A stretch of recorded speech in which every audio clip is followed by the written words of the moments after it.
I hated to ask, but could I crash at your place for a few days?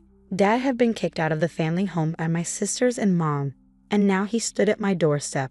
Seeing Dad, who had always been so strong, talk about reaching his limit, I blamed myself. "I'm sorry, Dad," I said, trying to apologize for my inability to help alleviate his suffering. In that moment, as I struggled with my guilt, my husband Ethan spoke up. "Let's live with your father-in-law. Are you sure?" I turned to Ethan, surprise evident in my voice. Dad too could barely hide his shock, his eyes wide open. "My name is Emily, and I'm 26 years old. Ethan and I started dating in college, and we got married 2 years ago. Our days are filled with a fulfilling work-life balance.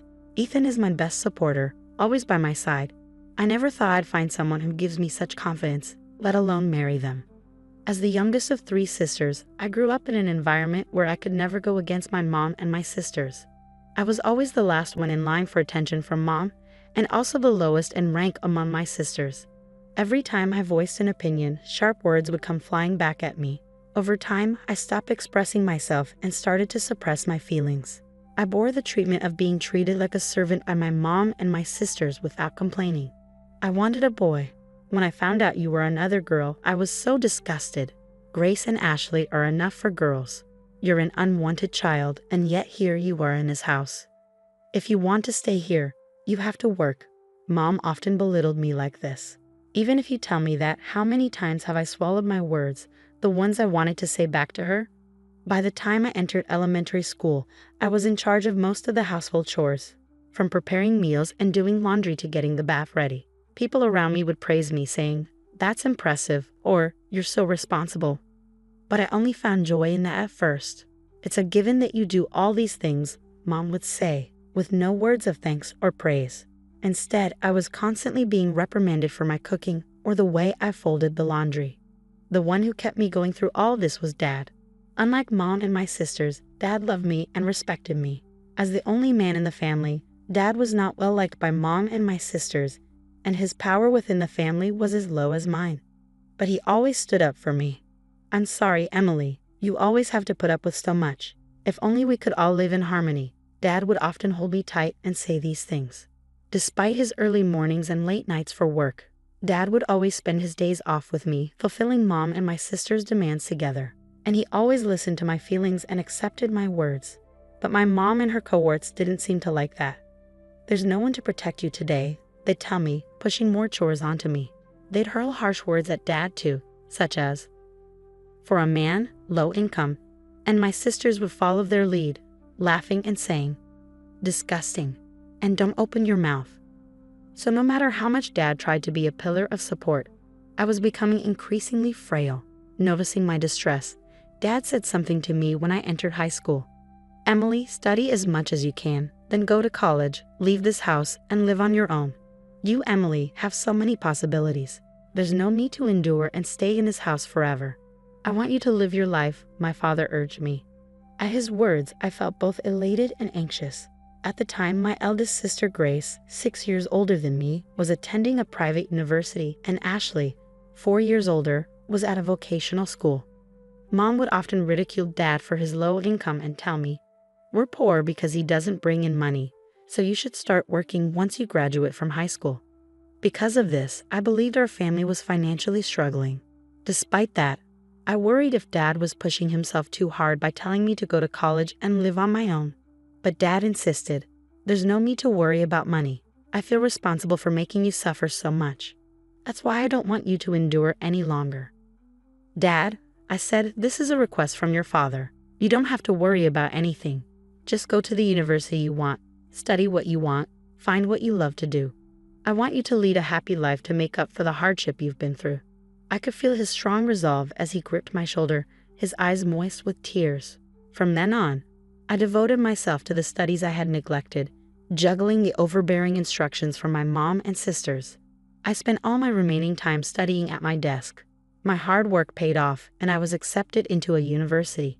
Dad and I embraced each other, sharing the joy of my acceptance. I kept it a secret from Mom and my sisters until the last minute, only announcing my plans to go to college and live alone on the day I was moving. At that time, Grace had already moved out and was living on her own, leaving only Mom and Ashley at home, who showered me with shouts of rage. I endured their harsh words until the end, finally breaking free from them.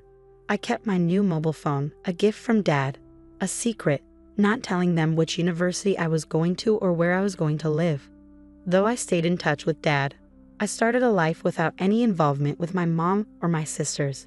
But just because I escaped from them didn't mean my university life was smooth sailing. I wasn't used to speaking my mind, and as a timid person, I was somewhat invisible in my department, unable to make friends. Then Ethan reached out to me. "What do you think, Emily?" I was surprised when Ethan, the bright and central figure of the group, spoke to me. I was already uncomfortable speaking in front of people, and being put on the spot left me speechless. But Ethan pressed me. "You have thoughts, right? Share them. We won't know unless you say something," he said. Initially, I thought of Ethan as pushy and inconsiderate. But as time passed, I came to see the kindness in Ethan, how he respected people's opinions. Thanks to Ethan, I started to make friends. Before long, I found myself drawn to him, and by our 3rd year, our relationship had progressed to dating. When I started dating Ethan, Dad excitedly congratulated us. And when I found a job, when Ethan and I decided to move in together, and when we decided to get married, Dad celebrated my happiness as if it was his own. But I had always been worried about Dad. Since starting university, I hadn't been home and hadn't seen Dad even once. We stayed in touch, but I was still concerned. Dad was living at that place with Mom and the others. I had no doubt he was still enduring snide comments from Mom and Ashley, still spending his days under their domineering instructions. "Dad, I'm happy today because of you. Back then, I was powerless and always needed your help. But things have changed. I'm working now, and I'm married. I have someone who supports me, so now it's my turn to help you. Please let me know if you're in any trouble." I told him I announced my marriage, having learned the importance of expressing my feelings to others since being with Ethan. I was finally able to put into words what I had never been able to tell Dad before. "Thank you," Dad replied, but until now, 2 years later, Dad never asked me for help. Furthermore, recently, I heard that Grace, who was supposed to be living alone, quit her job and returned to her parents' house. My worry for Dad had only increased. Then, one day, the doorbell rang just as I was confiding in Ethan about how worried I was about Dad. December was almost over, and even though it wasn't even 4 p.m., it was already getting dark outside. We had no scheduled deliveries, so we were surprised when we looked at the screen of the intercom. The person shown by the camera was none other than Dad. I rushed to the front door and opened it, seeing Dad for the first time in 8 years. His cheeks were hollowed out, and there was more white than black in his hair. He looked visibly unwell. I instinctively knew that his sudden visit without any notice wasn't for a casual reason. "Dad, what's happened?" "Please come inside. It must be cold outside," I said, concerned. Dad was wearing trousers and a long-sleeve shirt, even in December. He seemed too thin, and I wondered why he would be outside dressed like that. But the reason was revealed from Dad's mouth. Dad was kicked out of the house by Mom and the others, he said, his voice heavy with sadness.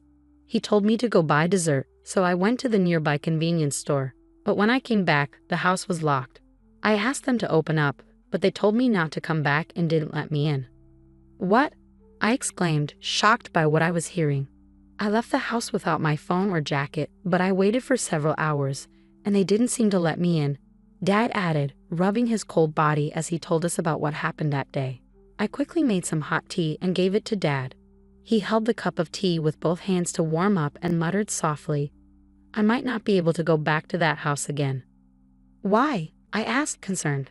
Ever since Grace came back, Mom and the others' attitude got even worse. I was feeling at my limits too, and then they did this to me. I don't even have the energy to go back. I think I should look for a monthly apartment and think about what to do in the future, Dad explained. "I'm sorry, but could I stay here for a few days? I'll leave as soon as I find an apartment," he added, his voice filled with weariness. I was worried, but I hadn't imagined it was this bad. Dad, who never complained before, was talking about his limits. "I'm sorry, Dad." I began ready to apologize for knowing about his troubles and not being able to do anything when Ethan spoke up. "Let's live with your father." Ethan raised his voice. "Are you sure?" I turned to my husband in surprise. Dad, too, unable to hide his surprise, opened his eyes wide. "Sorry for being blunt, especially since we just met, but your father-in-law doesn't look too healthy. I think it would be best if we lived together to help him recover." Everything else can be figured out later, of course, only if he's okay with this, Ethan explained. Ethan's suggestion left Dad and me with nothing but gratitude, and so our new life as a trio began. Just a few days after Dad moved in, our doorbell rang again. All three of us were stunned by the figures displayed on the intercom screen. Mom and my sisters were standing there. "Why here?" I whispered, shocked and bitter past memories making my breath hitch. But I had to face them. I didn't know what they would do next, and panic set in. I opened the door, and before me stood my mother, flanked by Grace and Ashley. "Wow, I didn't expect you to be living in such a fancy place. I thought you were scraping by in some rundown apartment," Mom remarked, her tone dripping with condescension. Hearing her voice after such a long time, all I could feel was resentment. "Why are you here?" I asked, trying to keep my tone steady despite the turmoil brewing within me. "Your father's mobile had your address in it." I had no idea Emily even had a mobile phone. "Why would you give him your contact info but not us? Are you honoring the wrong person?" Grace interjected arrogantly, looking down at me, just as she always did. After Mom's words, seeing Grace like this, Mom smiled, satisfied, and spoke again. "Well, never mind. Is your father here?" "We're having some trouble without him," she said, though there were no signs of actual distress on their faces. All three of them were smirking. "In trouble? But you're the ones who kicked him out," I retorted, my irritation mounting with each word. "You've become quite sassy, haven't you? So is he here?" "Move aside," Mom demanded, her typical overbearing tone evident in her condescending remarks about me. "No," I responded firmly, fueled by Ethan's support and my own newfound strength. It would have been impossible in the past, but I had changed, all thanks to Ethan. Mom's irritation became apparent as she raised her voice. "When did I ever give you permission to talk back? Just move. You can't even listen to what I say. I'm not the same person I used to be. I won't be pushed around by you, Mom," I refused firmly, Ethan coming up beside me, trying to shoo Mom and the others away. Despite our efforts, Mom and her group wouldn't leave. We repeated move and no until, tired of the ordeal or maybe having given up, Mom was the one to break first. "That's enough. I don't want to hear any more from you. If you won't move, can you at least let us know when the money will be deposited in our account? It's really annoying that all you can do is put money in, and you can't even do that," Mom said, her words leaving me speechless. How did she think she's been able to live without working? My anger reached its peak. From now on, Dad will be living with us. Dad and I will no longer be pushed around by you guys. Please divorce Dad and stop causing him pain, I declared, unable to hold back my words any longer. But the response from my mom was something I hadn't anticipated. I hadn't anticipated Mom's reaction. "Don't make it sound like I'm the bad guy. I've been kind enough to stay as a family with a man like him, who is low income and can't do a thing. You should be thanking me," Mom said, her words cutting deep. "What?" I gasped, stunned by her audacity. "You're just like your dad, a low-income loser acting high and mighty. But in the end, all you're doing is licking each other's wounds," Mom continued, her tone dripping with disdain. I felt like I was about to lose control. At Mom's words, I was on the verge of raising my voice, of lashing out. But then my husband spoke up. "Emily works hard. She's a supervisor, earning a decent wage. I'd appreciate it if you didn't belittle us with comments about licking wounds," Ethan intervened, his voice firm. Mom retorted, "Don't you dare talk back to me. You're an outsider, so stay quiet." That's when Dad, who should have been in the living room, was suddenly at my side, addressing Mom. "I've heard enough. We can't impose on Emily and Ethan anymore. Let's get a divorce," Dad declared, surprising everyone. "Dad," I exclaimed, shocked by his sudden proclamation. But my sisters chimed in with approval. That's fine. We don't need a creepy guy like you," one of them called out. Encouraged by my sisters, Mom agreed, "That's fine by me." I was dumbfounded by how quickly things had been resolved, but the peace didn't last long. "But there's one condition. Hand over that house to me, then I'll give you your divorce." Mom laid out her demand, revealing her greed. I couldn't believe it. How greedy could this woman be? But Dad quickly agreed to Mom's demand. "Dad, are you sure?" I asked, shocked by his compliance. "If that's all it takes to get a divorce, it's a small price to pay," Dad replied, smiling at me reassuringly before turning back to Mom with a serious expression. "I'll do as you ask. Leave for today. I'll come over tomorrow." With that, Dad sent Mom and my sisters home. They continued to belittle me until the end, but I didn't care. I felt guilty for pushing for a divorce and causing Dad to lose his home. But Dad patted my shoulder reassuringly. "It's not your fault, Emily. In fact, I'm glad you spoke up," he said. The next day, Dad went back home one last time with the divorce papers. He made Mom fill out the divorce application, handled some paperwork, and packed his belongings. When Dad returned from our family home, he looked somehow lighter. It was sad to see the house go to Mom and my sisters, but if Dad felt relieved, I was okay with it.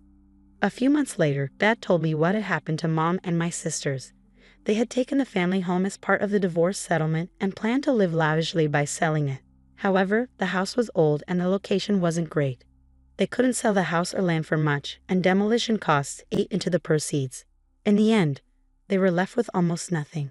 Now without a home or savings, Mom didn't work, and neither did Grace or Ashley have stable jobs.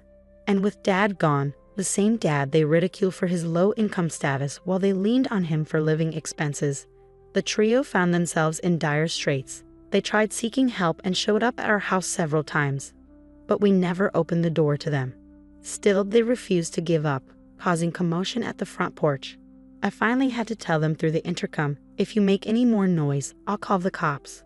Now it seems they're barely managing, renting an apartment that's too cramped for three. Even Mom, who never worked before, was seemingly forced to get a job. That's how desperate they were. Despite all the times they made fun of Dad and me as a trio, they now seem to be constantly bickering among themselves, blaming each other for their current circumstances. People rarely change. With neither Dad nor me around anymore, the ones I used to ridicule, they can't help but find someone else to target. It seems they're destined to lead lives filled with both physical and emotional poverty. Meanwhile, our lives have taken the polar opposite trajectory. Despite all their mockery about Dad being low income, he had actually been trading stocks for years, amassing a fortune. We only learned about this after the divorce was finalized. Dad feared that if any information leaked out, the trio would try to seize his assets, so he had decided not to mention it until the divorce was over. That's probably why he didn't mind giving up the family home. Now we're living comfortably in a new house that Dad built with his wealth. He quit his job to focus on his stocks. My husband and I have jobs too, so we're not struggling financially. We support each other while each maintaining our own financial independence. We hope to build a loving family that we couldn't have when we were young from here on out.